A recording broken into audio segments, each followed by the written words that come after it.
오늘 우리에게 주신 하나님의 말씀은 로마서 11장 25절로 27절까지의 말씀입니다.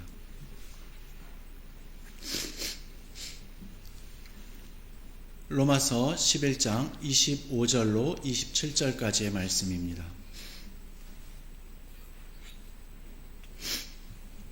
로마서 11장 25절로 27절 말씀 제가 봉독해 드리겠습니다.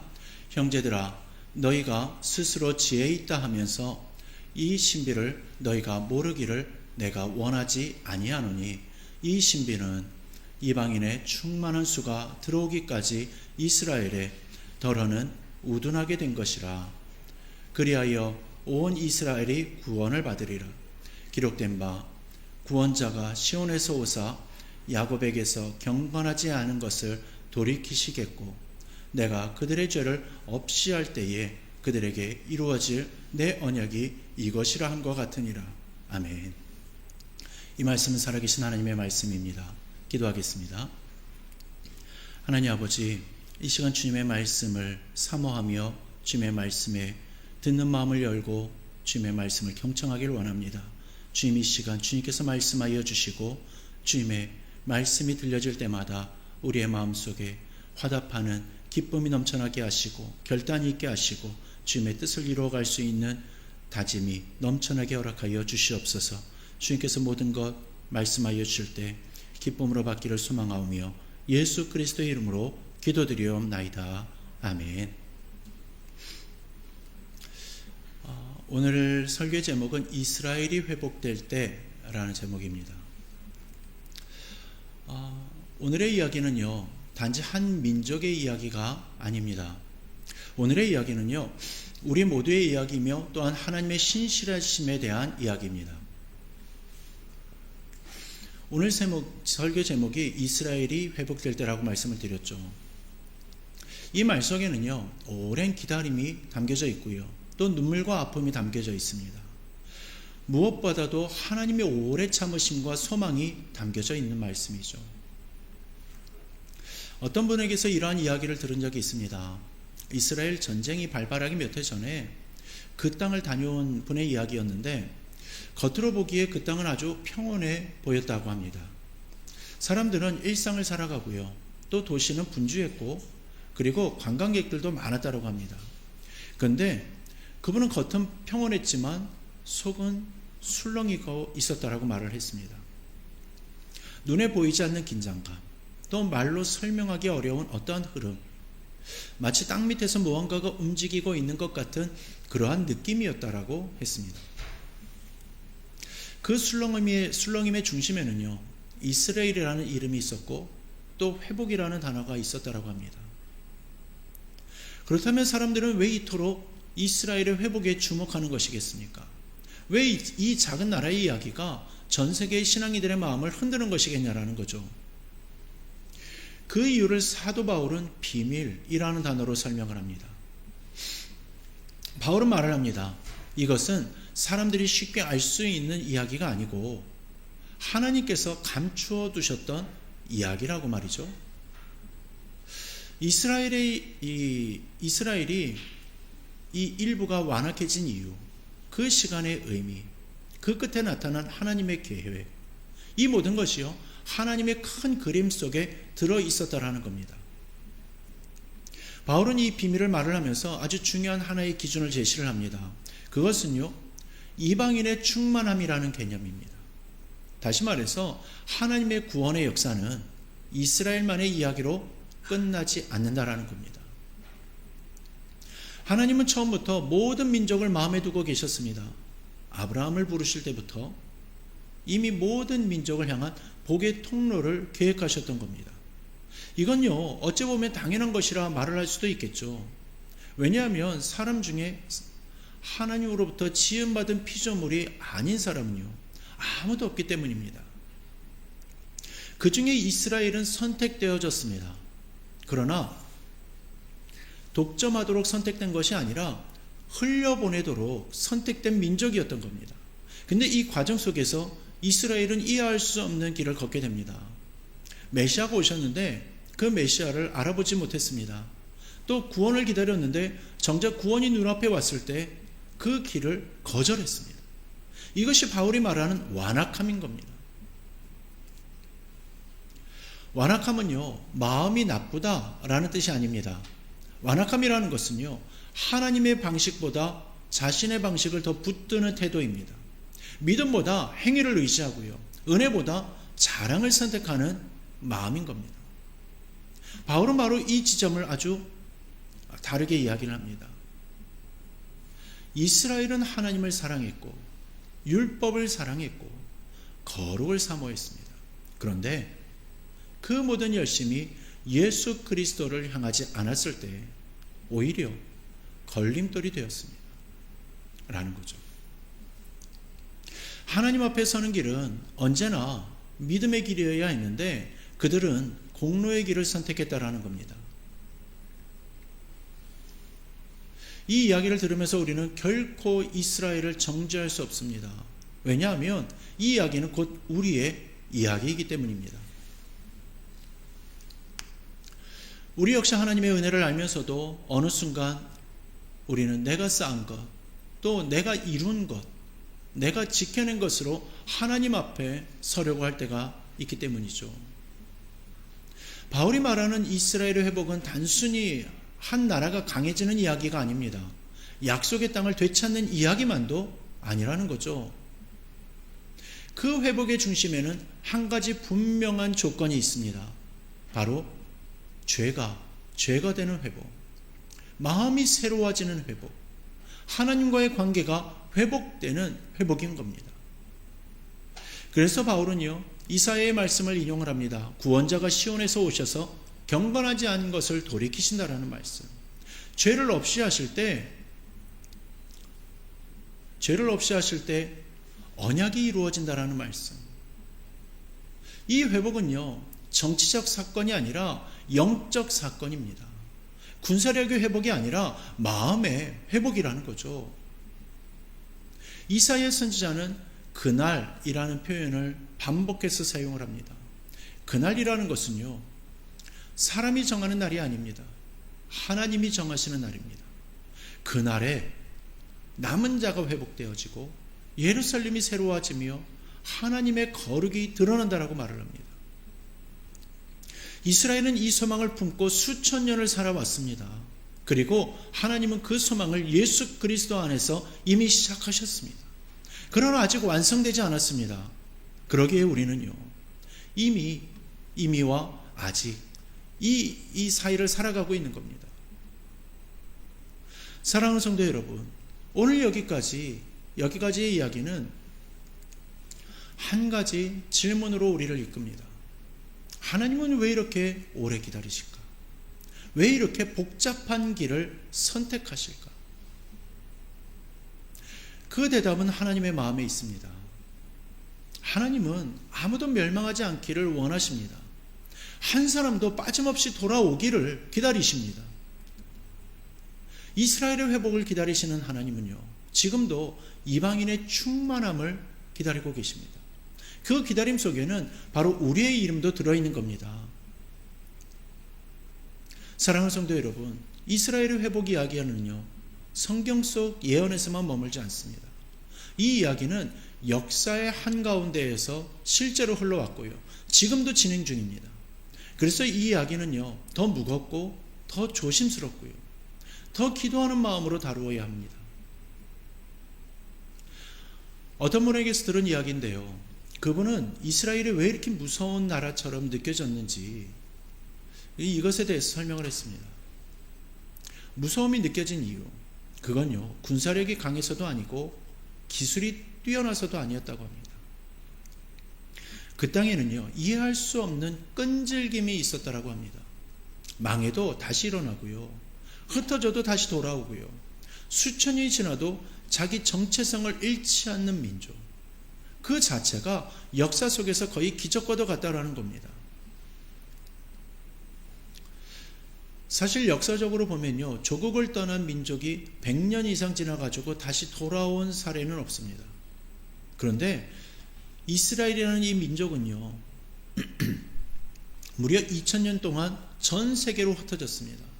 그로 인해 가지고 언어도 또 문화도 사는 방식도 서로 달라졌습니다. 그럼에도 불구하고요, 그들은 돌아왔습니다. 이것을 유대인들은요, 알리야라고 부릅니다. 알리야. 이건요, 올라간다라는 뜻입니다. 이건요, 단순한 이주가 아니라 영적인 귀환으로 이해하는 말입니다. 약속의 땅으로 돌아가라는 하나님의 부르심으로 받아들이는 거죠. 이것은요, 이사야와 에스겔과 또 스가랴 선지자가 말을 했던 그 귀환의 이미지와 맞닿아 있는 겁니다. 동쪽과 서쪽에서 또 북쪽과 남쪽에서 자녀들이 돌아오는 그림, 열국 가운데 흩어졌던 백성들이 다시 모이는 장소. 선지자들은 그날을 보았습니다.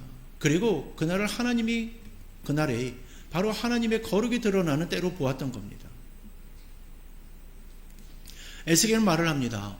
하나님께서 맑은 물로 씻기시고 새 마음을 주시고 새 영을 부어주신 날.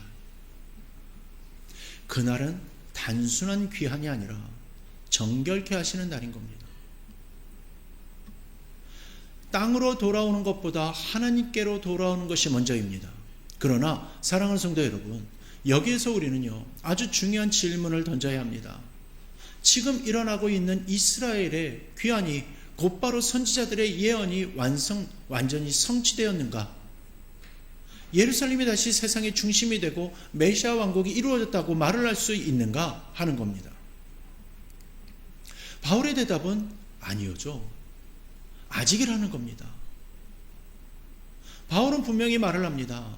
이스라엘의 덜어는 우둔하게 되었다라고 말이죠. 그 우둔함은 예수 그리스도를 받아들이지 않는 상태입니다. 다시 말해서 땅은 돌아왔지만 마음은 아직 돌아오지 않았다라는 겁니다. 이것이 바울이 보는 이스라엘의 현재 모습인 겁니다. 로마서 9장에서 사도 바울은 가슴 아픈 사실을 이야기합니다. 이스라엘은 율법을 통하여서 의를 얻으려 했지만 믿음으로 얻지 않았기 때문에 걸림돌에 걸려 넘어졌다. 그 걸림돌은 무엇이겠습니까? 바로 예수 그리스도시죠. 예수 그리스도는요, 구원의 길이었지만 자기의 의의를 내려놓지 못한 이들에게는 넘어지게 하는 돌이 되었습니다. 이 대목에서 우리는 다시금 우리 자신을 돌아보게 됩니다. 혹시 우리는 예수를 믿는다고 말하면서도 여전히 내가 쌓은 신앙, 또 내가 한 봉사, 그리고 내가 세운 기준으로 하나님 앞에 서려고는 하지 않는지, 혹시 은혜 위에 서기보다 자랑 위에 서고 있지는 않는지 말이죠. 이스라엘의 이야기는 결코 먼 나라의 이야기가 아닙니다. 우리 신앙의 거울인 겁니다. 현재 팔레스타인 땅에서 벌어지고 있는 수많은 갈등과 전쟁과 긴장은요, 하나님의 나라가 인간의 힘으로 이루어질 수 없다라는 사실을 역설적으로 보여줍니다. 어떤 분은 이렇게 말을 하기도 합니다. 이스라엘의 회복은 분명 진행 중인데 그 회복은 아직 완성되지 않은 회복이다. 왜냐하면 참된 회복은 예수 그리스도 안에서만 가능하기 때문이다 라는 겁니다. 그래서 바울은요, 이스라엘의 회복을 이야기하면서 반드시 하나의 조건을 이야기합니다. 그 조건은 이방인의 충만한 수입니다. 이 말은요, 숫자를 세는 개념이 아닙니다. 하나님의 인내가 차는 때, 구원의 문이 열려있는 시간, 그 마무리되는 때, 바로 그때를 이야기하는 겁니다. 하나님께서 정하신 은혜의 시간이 있습니다. 그때까지 이스라엘은 기다리고 있고 이방인인 우리는 초대받았습니다. 이방인이 예수 그리스도 안에 먼저 들어왔다는 사실은 자랑이 아니라요, 두려움과 감사의 이유가 됩니다. 우리는 본래 가지가 아니었는데 은혜로 접붙임을 받아들이기 때문인 거죠.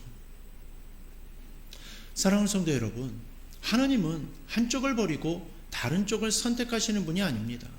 하나님은요, 이스라엘도 포기하지 않으셨고요, 이방인도 놓치지 않으셨습니다. 이것이 하나님의 구원의 깊이인 겁니다. 이것을 우리가 다 이해할 수는 없겠지만 우리는 믿음의 눈으로 바라볼 수는 있는 줄로 믿습니다. 이제 우리는 바울이 말한 한 문장 속으로 더 깊이 들어가야 할 것 같습니다. 이방인의 충만한 수. 이 말은요, 많은 오해를 낳은 표현입니다. 어떤 이들은요, 이 말을 종말의 시기를 계산하는 열쇠처럼 사용했습니다. 또 어떤 이들은 복음을 빨리 전해야 주님의 재림이 앞당겨진다라고 생각을 하게 만들었습니다. 그래서 예루살렘을 향하여서 무리한 방식으로 복음을 전하기도 하고, 또 때로는 폭력적이고 또 때로는 무모한 행동까지 정당화시켰습니다. 그러나 바울의 의도는 그것이 아니었습니다. 바울은 하나님 나라를 이 땅에 노력으로 완성할 수 있다라고 단 한 번도 말을 하지 않았습니다. 오히려 바울은요, 인간의 열심이 하나님의 은혜를 가릴 수 있다라는 그 사실을 누구보다 강조했습니다. 바울이 이 사실을 알 수 있었던 것은요, 바로 바울 자신이 그 열심의 사람이었기 때문입니다. 바울은 율법에 흠이 없었고요, 종교적으로도 흠잡을 데가 없었지만요, 그 모든 것이 예수 그리스도를 만나기 전까지는 오히려 자신을 가두는 감옥이 되었다라고 고백을 했습니다. 그래서 바울은요, 하나님의 때를 인간이 앞당길 수 없다라는 사실을 분명히 알고 있었던 겁니다. 주님도 말씀하셨습니다. 그날과 그때는 아무도 모른다라고 말이죠. 천사도 모르고 아들도 모르고 오직 아버지만 아신다라고 말씀하셨습니다. 이 말은 우리를 무기력하게 만들기 위한 말씀이 아닙니다. 겸손하게 만들기 위한 말씀인 겁니다. 하나님의 나라는 우리가 끌어당기는 나라가 아니라 하나님께서 이루시는 나라입니다. 우리는 그 나라를 준비하고 그 나라를 증언할 뿐입니다. 그러므로 이방인의 충만한 수를 예루살렘으로 복음을 가져가야 채워진다라고 해석하는 것은 흐름과 맞지 않는 겁니다. 예루살렘은 출발점이지 종착점이 아닙니다. 복음은 예루살렘에서 시작하여서 유대와 사마리아를 지나서 땅끝으로 흘러갑니다. 그리고 그 땅끝은 바로 우리가 살고 있는 이 자리도 포함이 되는 겁니다.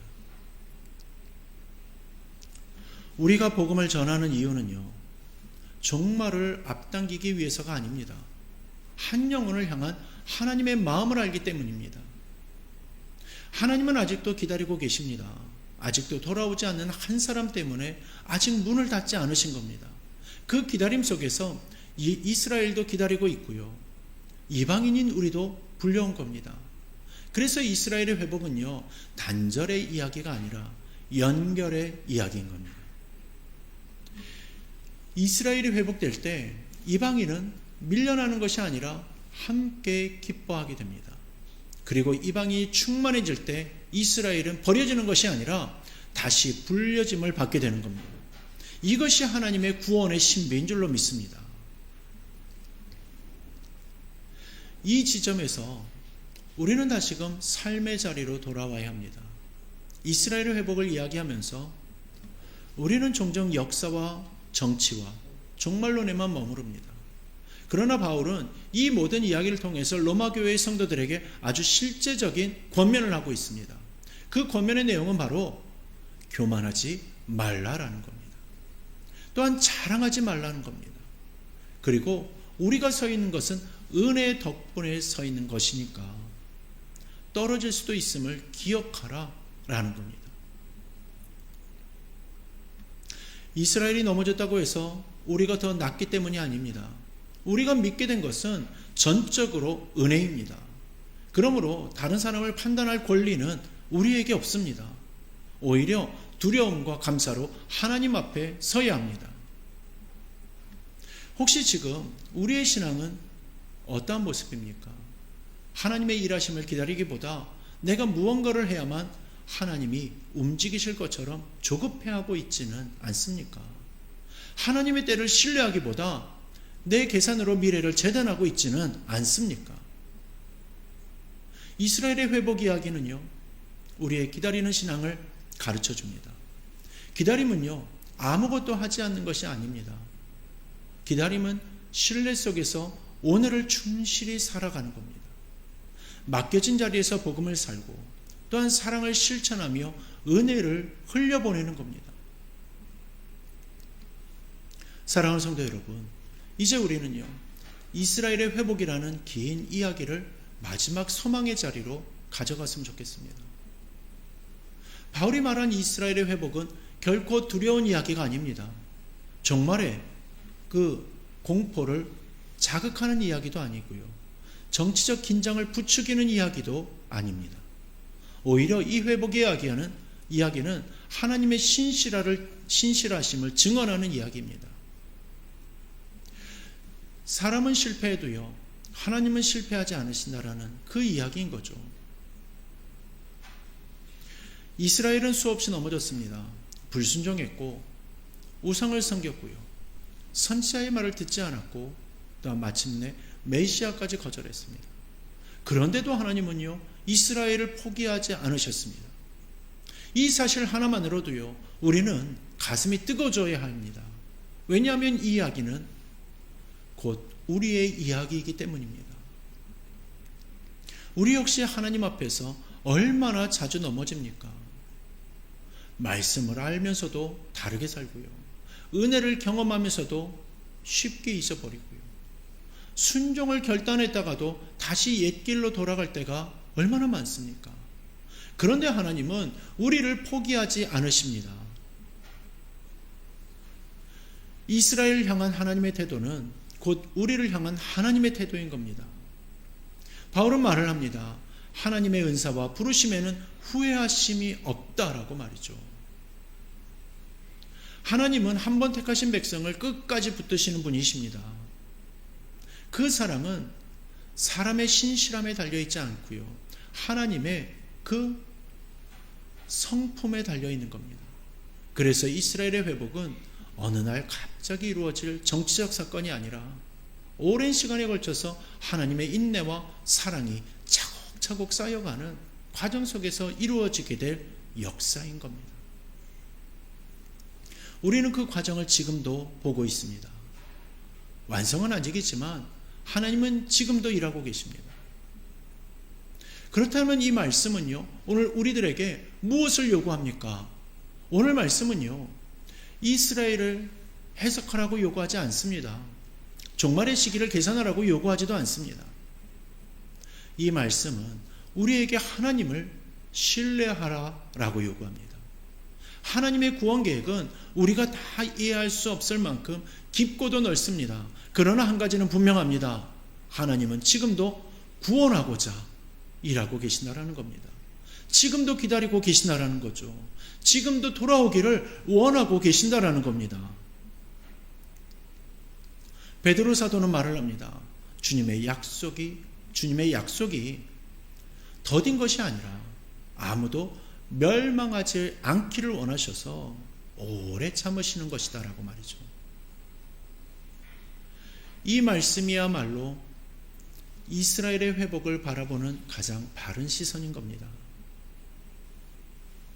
사랑하는 성도 여러분, 이스라엘이 회복될 때 그날은요, 누군가가 승리하는 날이 아닙니다. 모두가 은혜 앞에 무릎 꿇는 날입니다. 유대인도 이방인도 자랑할 수 있는 사람은 아무도 없습니다. 오직 긍휼을 베푸시는 하나님만 영광을 받으시는 날입니다. 그래서 바울은 로마서 11장의 마지막에서 찬양으로 터뜨립니다. 깊도다 하나님의 지혜와 지식에 부요함이요. 이 고백은 설명이 끝났다는 뜻이 아니라 이해할 수 없는 하나님 앞에서 경배하겠다라는 선언인 겁니다. 사랑하는 성도 여러분, 오늘 이 말씀을 붙들고 남은 한 주를 살아가시기를 바랍니다. 조급해하지 마십시오. 하나님의 때는 언제나 정확합니다. 또한 다른 사람의 구원을 판단하지 마십시오. 하나님은 우리가 생각하는 것보다 훨씬 오래 참으시는 분이십니다. 그리고 무엇보다 은혜 위에 서 있음을 날마다 기억하십시오.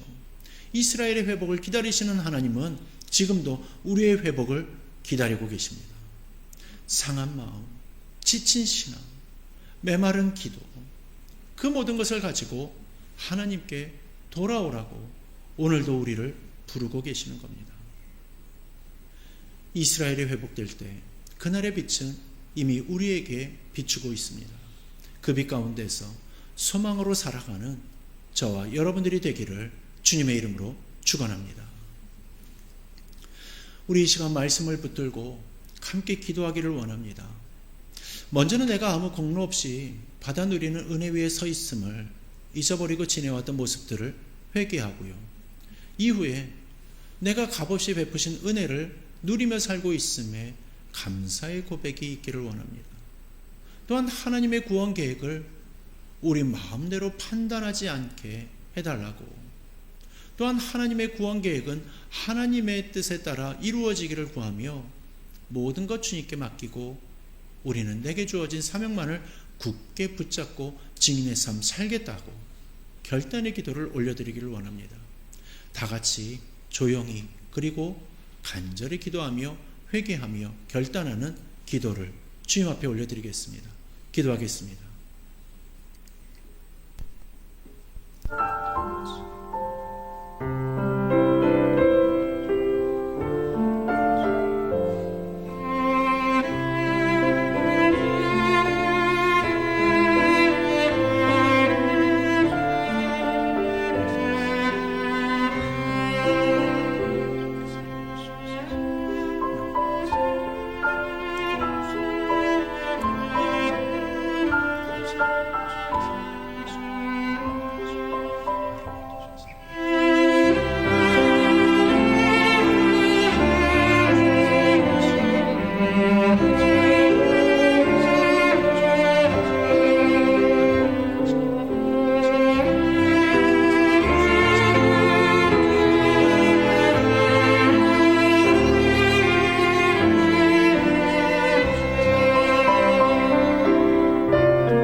기도하겠습니다. 은혜와 사랑의 하나님 아버지, 이스라엘을 끝까지 붙드신 주님의 신실하심을 오늘 우리의 마음에 새기게 하여 주시니 감사합니다. 우리가 은혜로 서 있다는 사실을 잊지 않게 하여 주시고 자랑이 아니라 감사로, 조급함이 아니라 신뢰로 살아가게 하여 주옵소서. 아직 완성되지 않은 하나님의 역사 앞에서 판단하지 않게 하시고 두려움과 경외함으로 살아가게 하여 주옵소서. 우리를 포기치 아니하시는 주님의 사랑을 의지하며 이제 우리의 삶을 주님께 다시금 내어드립니다.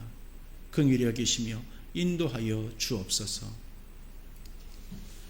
이제는 우리 주 예수 그리스도의 은혜와 하나님 아버지의 극진하신 사랑하심과 성령님의 위로하심과 교통하심과 역사 충만 감화 감동하시니 오직 주님께서 우리들을 구원하시고 지금도 회복하심을 믿고 주님 앞에 더욱더 순종하며 영광 올려드리기를 소망하며 다짐하는 우리 사랑하는 모든 성도들 머리 위에 이제로부터 영원토록 함께 하시기를 간절히 축원하옵나이다. 아멘.